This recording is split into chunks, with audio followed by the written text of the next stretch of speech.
حضرت یوسف علیہ السلام کا ایک بہت پرانا دوست بڑی مدت کے بعد آپ علیہ السلام سے ملنے آیا۔ وہ بڑے ملکوں کی سیر اور تجربہ حاصل کر کے آیا تھا۔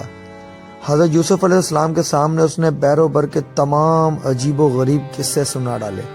پھر آپ علیہ السلام سے ظالم اور حاسد بھائیوں کا حال دریافت کیا تو آپ علیہ السلام نے جواب دیا، وہ کہانی دراصل ایک آزمائش تھی اور میں شیر نر، ظاہر ہے زنجیر میں جکڑ جانے کے بعد بھی شیر شیر ہی رہتا ہے، نہ کہ گدڑ بن جاتا ہے، اور نہ ہی اس کی بے عزتی ہوتی ہے۔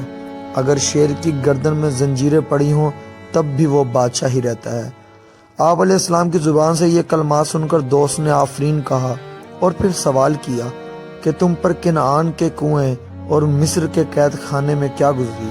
حضرت یوسف علیہ السلام نے کہا، وہی گزری جو چاند گرہن اور زوال کی راتوں میں چاند پر گزرتی ہے۔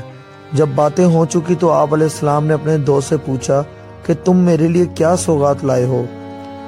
آپ علیہ السلام کے دوست نے کہا، میں بہت شرمندہ ہوں، میں آپ کے لیے کیا تحفہ لاتا؟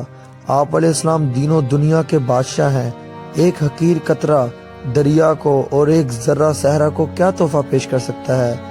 اے میرے دوست، تیرا حسن لاجواب ہے، جس کی دید سے دوسرے لوگ تو بہرور ہوتے ہیں مگر آپ علیہ السلام خود اس کا مشاہدہ نہیں کر سکتے، لہٰذا میں آپ کے لیے ایک ایسی چیز لایا ہوں کہ جس سے آپ علیہ السلام اپنے حسن کا نظارہ کر سکیں گے اور مجھے یاد کریں گے۔ یہ کہہ کر اس نے آپ علیہ السلام کو ایک آئینہ نکال کر تحفہ دیا۔ حضرت یوسف علیہ السلام نے جب اپنا حسن دیکھا تو گر پڑے۔